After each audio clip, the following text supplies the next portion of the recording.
Hello everyone, मैं चांद अहमद आज फिर से आपका स्वागत करता हूं अपने यूट्यूब चैनल स्टडी शो 98 पर। तो चलिए मूड बनाते हैं। जिंदगी जीना आसान नहीं होता, बिना संघर्ष के कोई महान नहीं होता। जिंदगी जीना आसान नहीं होता, बिना संघर्ष के कोई महान नहीं होता। जब तक न पड़े हथौड़े की चोट, पत्थर भी भगवान नहीं होता, पत्थर भी भगवान नहीं होता। तो चलिए इसी के साथ शुरू करते हैं हम अपना आज का टॉपिक। तो आज का हमारा क्लास है प्रश्नावली 6.2 क्लास 10th मैथ। इससे पहले हमने क्वेश्चन नंबर 1 से 7 तक बना रखे हैं। आपने अगर वो वीडियो नहीं देखा है तो आपको वीडियो आई बटन पर मिल जाएंगी या लिंक आपको डिस्क्रिप्शन में मिल जाएगा।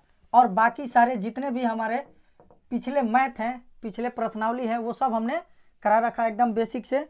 अगर आपने वो अभी तक वीडियो नहीं देखा है तो आप वो वीडियोज भी देख ले और कुछ सीख ले। तो आज हम शुरू करेंगे क्वेश्चन नंबर 8 से। तो क्वेश्चन नंबर 8 क्या दिया है कि परिमेय 6.2 का प्रयोग करते हुए, परिमेय 6.2 क्या है कि बीपीटी का विलोम है। 6.1 है कि भुजाओं का अनुपात बराबर होगा जब ये क्या होंगी, दोनों रेखाएं समानांतर होगी। किसी त्रिभुज में ये दो रेखाएं जब समांतर होंगी तो ये भुजाओं का जो अनुपात होगा वो बराबर होगा। लेकिन 6.2 में क्या दिया है कि ये दोनों समांतर होंगी, ठीक इसके उल्टा। ये दोनों समांतर होंगी तो भुजाओं का अनुपात बराबर होगा, भुजाओं का अनुपात बराबर होगा तो ये दोनों समांतर होंगी।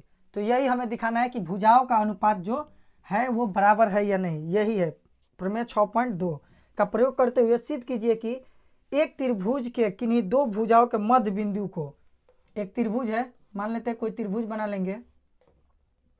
ये एक हमने छोटा सा त्रिभुज बनाया, इसका हम नाम दे देते हैं ABC। उसके बाद बोल रहा है कि मध्य बिंदु, तो हम यहाँ मान लेते हैं कि इसका मध्य बिंदु और ये दोनों मध्य बिंदु है, इन दोनों को मिला लेते हैं। यहाँ हो गया E, ये हो गया F, या फिर DF भी लिख सकते हैं, EF भी लिख सकते हैं। ठीक है, अपने मर्जी से हम जो नाम देना हो वो दे सकते हैं। तो क्या बोल रहा है कि किन्हीं दो भुजाओं के मध्य बिंदु को मिलाने वाली रेखा तीसरी रेखा से करके समांतर होती है। मध्य बिंदु है, मध्य बिंदु है मतलब क्वेश्चन नंबर 7 में जो बताए थे मध्य बिंदु है, तो मतलब जो AE होगा उतना ही BE होगा और जितना AF होगा उतना ही FC होगा, क्योंकि ये दोनों मध्य बिंदु है और हमें सिद्ध करना है कि ये दोनों पैरेलल है, समानांतर है। तो अब हम लिख लेंगे, क्या लिख लेंगे कि दिया है क्या दिया है E AB का तथा F AC का मध्य बिंदु है।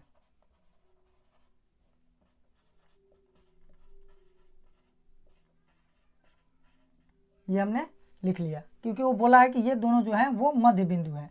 उसके बाद जब ये मध्य बिंदु है, अब हमें सिद्ध क्या करना है, तो यहाँ लिख देंगे सिद्ध करना है, सिद्ध करना है।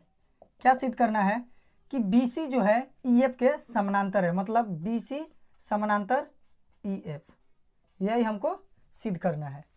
तो क्या करेंगे, यहाँ से हम त्रिभुज ABC में चलेंगे। तो त्रिभुज ABC में, त्रिभुज ABC में ये हम समानांतर अभी नहीं मानते। अगर ये जो मध्य बिंदु है, एक बात और लिख लेते हैं, इसकी ज़रूरत पड़ेगी। मध्य बिंदु है, अब हम समानांतर कब दिखा सकते हैं इसको, BC को EF के समानांतर कब दिखा सकते हैं, जब इन दोनों का अनुपात क्या हो जाए, बराबर हो जाए, इक्वल हो जाए। इसका इसके साथ और इसका इसके साथ जब अनुपात बराबर हो जाएगा तो मतलब ये दोनों जो रेखाएं होंगी वो समांतर होंगी। तो हमको इन दोनों का अनुपात बराबर दिखाना होगा। तो कैसे बराबर दिखाएंगे, तो जब ये E मध्य बिंदु है तो क्या हो जाएगा, एक और हमारा निकलेगा यहाँ से, जब E मध्य बिंदु हो जाएगा तो हमारा AE किसके बराबर हो जाएगा, यहाँ लिख सकते हैं AE बराबर है किसके, BE के, क्योंकि E जो है मध्य बिंदु है। अगर ये 5 है तो ये भी 5 ही होगा, बोला है मध्य बिंदु है, ठीक बीच में है। उसी तरह से F भी बीच में है, तो जो AF होगा उसी तरह से FC के बराबर होगा।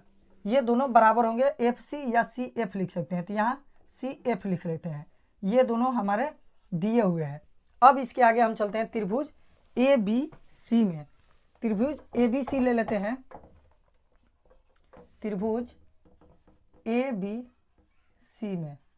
तो त्रिभुज ए बी सी में क्या हो जाएगा, ये हो जाएगा ए ई, थेल्स परिमेय से जब चलेंगे ए ई बटा में बी ई, यहाँ लिख लेंगे ए ई बटा में बी ई बराबर हो जाएगा कि इसके ए एफ बटा में एफ सी के। तो यहाँ लिख लेंगे ए एफ बटा में सी एफ लिखे या एफ सी लिखे, बात एक ही है। अब उसके बाद क्या करेंगे हम, अब यहाँ ए ई किसके बराबर है, ए ई किसके बराबर है, बी ई के, या बी ई किसके बराबर है, ए ई के। तो हम बी ई के जगह पर क्या लिख सकते हैं, ए ई लिख सकते हैं। तो यहाँ लिख लेते हैं ए ई बटा में ए ई। उसी तरह से इस साइड भी ये ए एफ है, और सी एफ किसके बराबर है, सी एफ ए एफ के बराबर है। तो इसको भी हम लिख सकते हैं क्या, ए एफ ही लिख सकते हैं। इसको जब कटाएंगे तो ये कट जाएगा एक बार में, इसको भी कटाएंगे तो एक बार में, मतलब क्या आ गया, एक बराबर एक। इन दोनों का अनुपात हमारा क्या आ गया, बराबर आ गया, LHS बराबर RHS आ गया। और जब अनुपात बराबर हो जाता है तो ये हमारी रेखाएं जो क्या होती हैं, वो समांतर होती है, या फिर रेखाएं समांतर होती है तो अनुपात बराबर होता है। तो वही है, दोनों तरफ एक एक आ गए, मतलब इनका अनुपात जो है वो बराबर आ गया। तो अब हम क्या यहाँ से क्या लिख सकते हैं कि बीपीटी के विलोम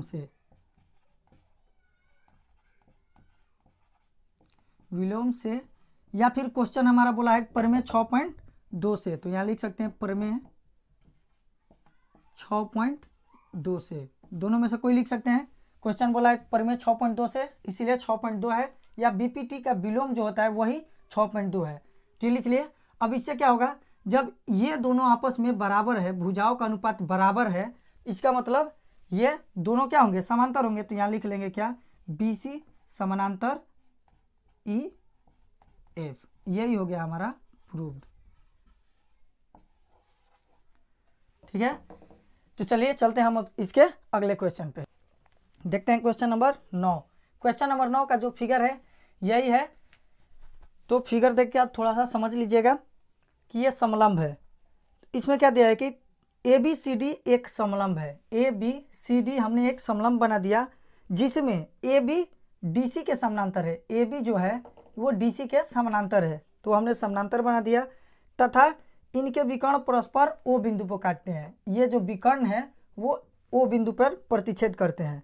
तो दर्शाइए कि AO बटा में BO बराबर है CO बटा में DO के। तो इसमें हमें थोड़ा सा एक रचना करना होगा, तो एक रचना कर लेते हैं। इसमें यहाँ हम मान लेते हैं कि E है, E, ये डॉट डॉट करके हमने इसको मिला दिया। अब इसको जो हम है इसके समानांतर मान लेते हैं, DC के समानांतर मान लेते हैं। तो DC के जब समानांतर मान लेंगे तो क्या हो जाएगा, जो पहले हमारा दिया है वो लिख लेते हैं। तो पहले दिया है क्या दिया है कि ABCD एक समलंब है। तो यहाँ लिख लेते हैं ABCD एक समलंब है, ABCD एक समलंब है, और इसके जो विकर्ण है वो O बिंदु पर प्रतिच्छेद करते हैं। यहाँ लिख लेते हैं तथा विकर्ण O बिंदु पर प्रतिच्छेद करते हैं,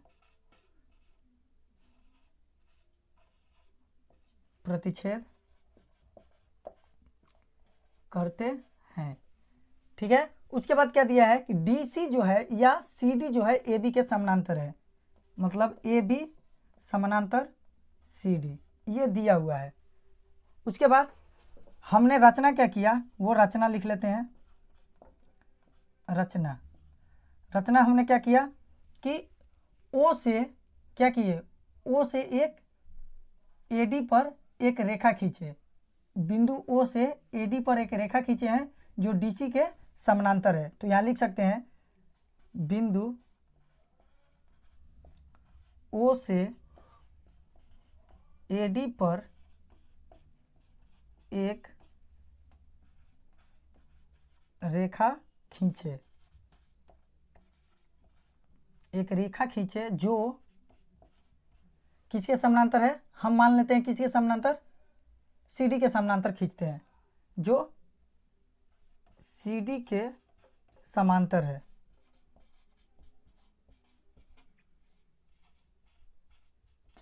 किसी एक ही रेखा के समांतर हम मान सकते हैं। क्यों?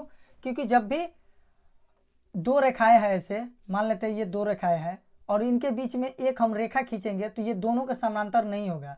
मान लेते हैं ये एक रेखा है, एक रेखा ऐसे है, तो इन दोनों के समानांतर हम एक तीसरी रेखा नहीं खींच सकते हैं। क्यों?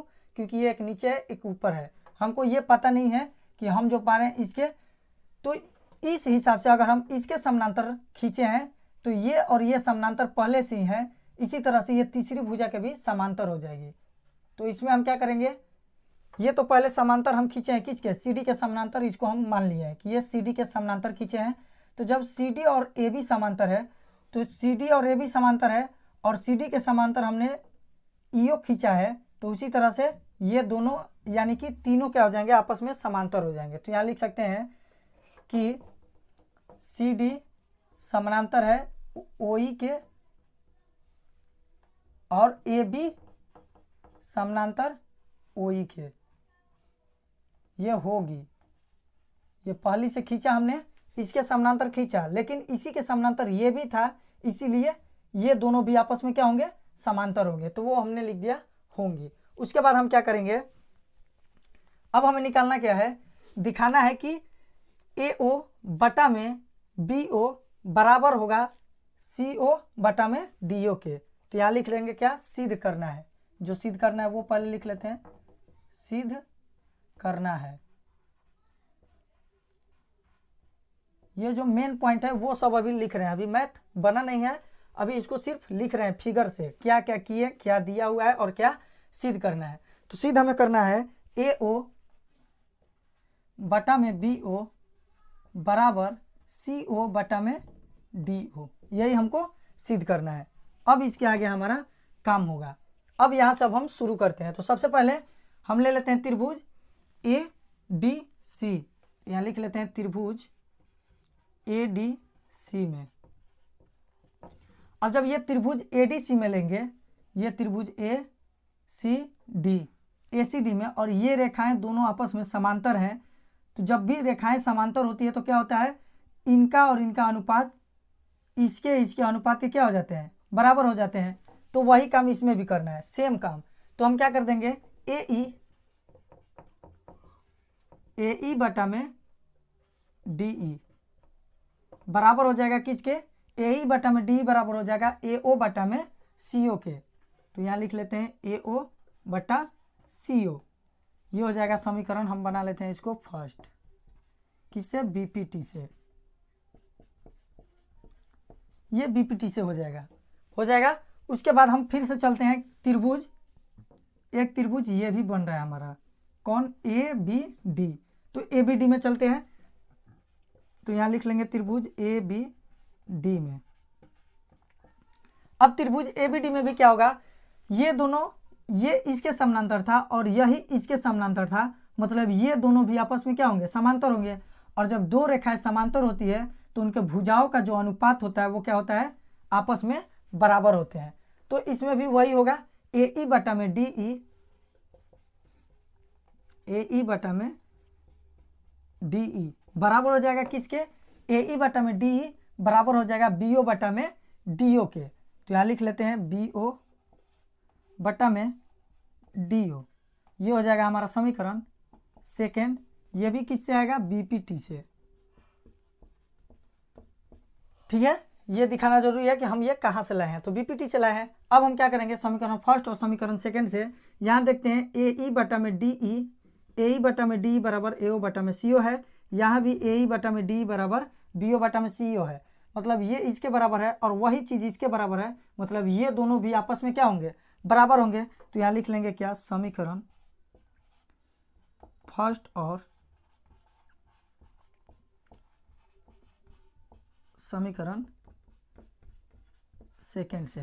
फर्स्ट और सेकेंड से जब करेंगे तो ये दोनों आपस में क्या हो जाएंगे, बराबर हो जाएंगे। ए ओ बटा में सी ओ बराबर बी ओ बटा में डी ओ, ये बराबर हो जाएंगे आपस में, क्योंकि दोनों में ए ई बटा में डी, ए ई बटा में डी, ये बराबर हो गए। तो थोड़ा सा इधर मिटा लेते हैं क्योंकि इधर जगह खाली नहीं है। अब क्या करेंगे, हमें जो सिद्ध करना था ये सिद्ध करना था, ए ओ बटा में बी ओ बराबर CO बटा में DO, लेकिन हमारा क्या आ गया है AO बटा में CO। हमें बटा में क्या चाहिए BO चाहिए, लेकिन यहाँ CO हो गया है। तो अब हम क्या करेंगे, इसको क्रॉस मल्टीप्लाई कर देंगे, मतलब तिरछा तिरछी गुना कर देंगे। तो तिरछा तिरछी गुना कर लेते हैं, तो AO गुने क्या हो जाएगा DO बराबर इस साइड क्या हो जाएगा BO गुने CO। करेंगे क्रॉस मल्टीप्लाई तो ये हो जाएगा। अब हमें क्या चाहिए, AO के बट्टे में BO चाहिए, तो हम यहाँ AO छोड़ देते हैं यहीं पे, और BO इस साइड में गुणे में है तो इस साइड में आएगा तो क्या हो जाएगा बट्टे में, तो AO बटा में BO आ गया। उसी तरह से इधर CO है तो CO लिखेंगे, क्योंकि BO हम इधर भेजे हैं, CO तो वहीं पे है तो CO, और DO गुणे में है तो इस साइड में क्या आएगा बट्टे में, तो यहाँ हो गया DO। और यही हमें प्रूव करना था और ये हमारा हो चुका है प्रूव्ड। तो इतनी दूर अगर आपको समझ में आया है, वीडियो अच्छा लगा और बनाने का तरीका अच्छा लगा तो वीडियो को एक बार लाइक कर दीजिए, क्योंकि मेहनत बहुत है और आपकी मेहनत बस थोड़ी सी है कि एक लाइक कर दीजिए और दोस्तों के साथ शेयर कर लीजिए, और चैनल पर नए हैं तो सब्सक्राइब कर लीजिए और साथ ही साथ बेल आइकन भी प्रेस कर लीजिए, ताकि आने वाले वीडियो का आपको नोटिफिकेशन समय समय पर मिलता रहे और ऐसे ही आप आगे मैथ सीखते रहें, समझते रहें। तो चलिए चलते हैं इस चैप्टर के लास्ट क्वेश्चन पे। देखते हैं क्वेश्चन नंबर 10। क्वेश्चन नंबर 10 में क्या दिया है, यहाँ 10 कर लेते हैं, सेम फिगर रहेगा, थोड़ा सा क्वेश्चन उल्टा दिया है। उसमें हमें सिद्ध करना था क्वेश्चन नंबर 9 में कि AO बटा में BO बराबर है CO बटा में DO के, और इसमें हमें क्या सिद्ध करना है कि ABCD एक समलंब है। इसमें ABCD एक समलंब है सिद्ध करना है, और हमें ये दिया हुआ है कि AO बटा में BO बराबर है CO बटा में DO के। तो सेम वही चीज़ लिखेंगे, यहाँ पे जो जो हम लिखे थे वो फिर से लिखेंगे। क्या लिखेंगे कि दिया है क्या दिया है, तो सबसे पहले हमें दिया आपकी बात AO बटा में BO बराबर CO बटा में DO, ये हमें दिया हुआ है पहले से ही। अब हमने क्या किया, रचना इसमें भी किया, तो यहाँ लिख लेते हैं रचना। रचना में हमने क्या किया, बिंदु O से AD पर OE रेखा खींचा, तो यहाँ लिख सकते हैं बिंदु O से AD भुजा पर OE एक रेखा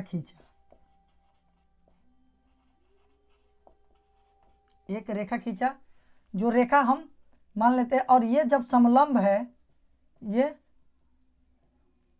खींचा हमने तो किसके समानांतर खींचा, किसी एक भुजा के हम समानांतर खींच लेते हैं। तो इसके भुजा के समानांतर खींच लेते हैं, तो मान लेते हैं ये क्या कि इन दोनों के आपस में समानांतर है, ये जो समांतर है इसके समांतर। उसी तरह से तो यहाँ लिख लेते हैं क्या, AB समानांतर हो जाएगा किसके, ये EO के समानांतर हम मान लेते हैं खींचे हैं। AB जो समांतर है वो EO के समानांतर है, ये खींच लिए।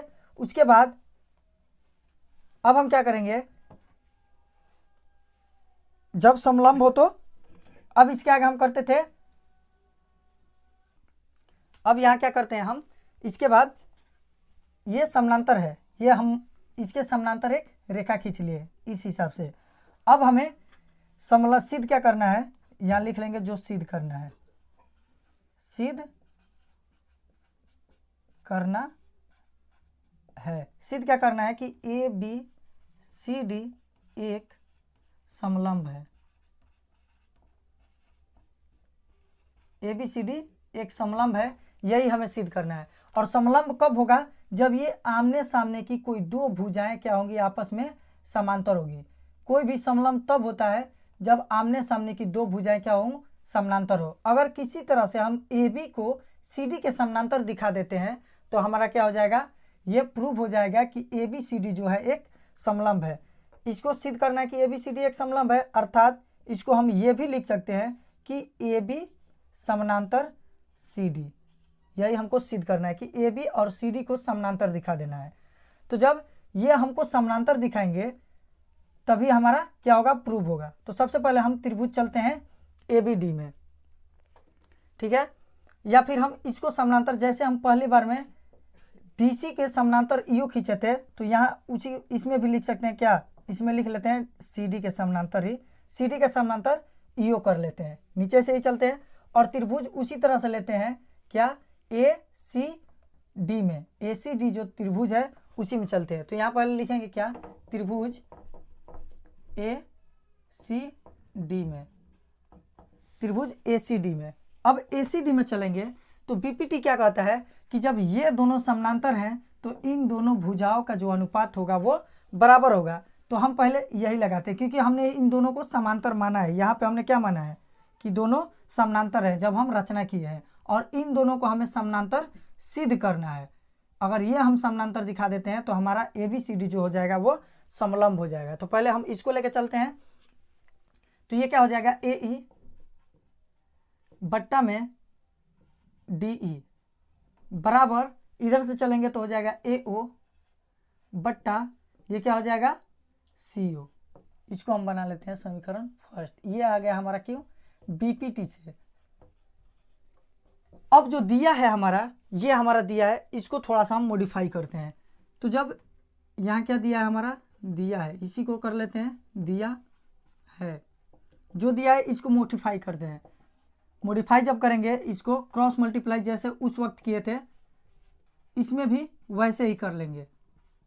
AO बटा में BO बराबर CO बटा में DO। अब हम क्रॉस मल्टीप्लाई कर लेते हैं। तो क्रॉस मल्टीप्लाई करेंगे तो हमें क्या चाहिए, यहाँ हमें दिखाई दे रहा है साफ साफ कि AO बटा में क्या है, CO है, AO बटा में CO है। तो हमें कैसे भी AO बटा में CO लाना है। तो पहले हम क्रॉस मल्टीप्लाई करेंगे तो क्या हो जाएगा, AO गुने DO बराबर CO गुने BO, ये हो गया। अब उसके बाद ये CO को इस साइड में लाएंगे, AO यहीं पे था, CO गुणे में था तो इस साइड में आ गया बट्टे में, और इधर BO था और बट्टे में ये क्या आ गया, DO आ गया। इसको हम बना लेते हैं समीकरण सेकेंड, ठीक है। अब यहाँ AO बटा में CO है, यहाँ भी AO बटा में CO है। अब क्या करेंगे, जब ये इसके बराबर है, ये इसके बराबर है, मतलब ये AE बटा में DE बराबर होगा किसके, BO बटा में DO के। तो हम यहाँ लिख देंगे क्या, समीकरण फर्स्ट व समीकरण सेकेंड से क्या लिख देंगे, लिख देंगे AE बटा में DE बराबर BO बटा में DO। यहाँ लिखने के बाद BO बटा में DO, और जब ये लिख देंगे हम तो ये कब होगा, BO बटा में DO। अब यहाँ देखते हैं, AE ये हमारा हो गया AE, DO ये हमारा हो गया DO, उसके बाद BO ये हो गया हमारा BO, और उसके बाद DO ये हो गया हमारा DO। मतलब इसका और इसका इसके अनुपात के बराबर है, और इन दोनों का जब अनुपात बराबर है मतलब क्या होगा कि ये रेखाएं जो होंगी वो क्या होंगी, समानांतर होगी। यही तो हम BPT में पढ़े हैं कि जब इन दोनों का अनुपात, इसका अनुपात इन दोनों का अनुपात से, इन दोनों का अनुपात इन दोनों का अनुपात का बराबर हो तो ये क्या हो जाएंगे, ये दोनों रेखाएं जो होंगी समानांतर हो जाएंगी। यहाँ AE है और ED है, उसके बाद BO है और OD है, BO OD, उसके बाद मतलब AD DE BO DO, इन दोनों का जब अनुपात बराबर होगा, अनुपात बराबर होता है तो रेखाएं समानांतर होती है, और रेखाएं समानांतर होती है तो अनुपात बराबर होता है। तो इसी से हम क्या कर सकते हैं, इसको हम BPT के विलोम से बोल सकते हैं कि BPT के विलोम से इनका अनुपात बराबर है, मतलब ये रेखाएं भी क्या होंगी, बराबर होंगी। तो यहाँ लिख लेंगे क्या, BPT के विलोम से, BPT के विलोम से। अब हमारा क्या हो जाएगा, ये क्या हो जाएगा, EO समानांतर हो जाएगा किसके, यहाँ लिख लेते हैं, थोड़ा सा काम बाकी है। अब यहाँ लिख लेते हैं क्या हो जाएगा हमारा, BPT के विलोम से EO समानांतर हो जाएगा किसके, AB के। जब इन दोनों का अनुपात बराबर है तो ये भुजाएं भी क्या होंगी, समानांतर होंगी। अब EO किसके समानांतर हो गया, AB के, और यहाँ EO किसके समानांतर हम माने थे, इसके समानांतर खींचे थे, रचना किए थे CD के समानांतर। जब EO CD के समानांतर है और EO AB के समानांतर है, मतलब ये दोनों आपस में समांतर है और ये दोनों भी आपस में समांतर है, तो इसका मतलब ये सामने वाली जो भुजाएं होंगी ये भी आपस में क्या होंगे, समांतर होंगे। तो इसी हिसाब से हम क्या लिख सकते हैं, अर्थात यहाँ ईओ समानांतर है और यहाँ CD समानांतर है, तो अर्थात क्या हो जाएगा हमारा AB समानांतर हो जाएगा किसके, CD के। और यही हमें क्या करना था, प्रूव करना था। ABCD एक समलंब है और समलंब तब होता है जब आमने सामने की भुजाएं क्या हो, समानांतर हो। यहाँ ईओ समानांतर है AB के और यहाँ ईओ समानांतर है CD के। जब ईओ दोनों जगह है तो मतलब ये तीसरी भुजा भी आपस में क्या होंगे, समानांतर होंगे, और यही हमें क्या करना था, प्रूव करना था। तो यहाँ हो गया हमारा प्रूव्ड। तो आज के लिए बस रहने देते हैं इतना है। आज हमारा प्रश्नावली 6.2 खत्म हुआ। मिलेंगे अगली वीडियो में प्रश्नावली 6.3 के कुछ मैथ के साथ। तब तक के लिए जय हिंद।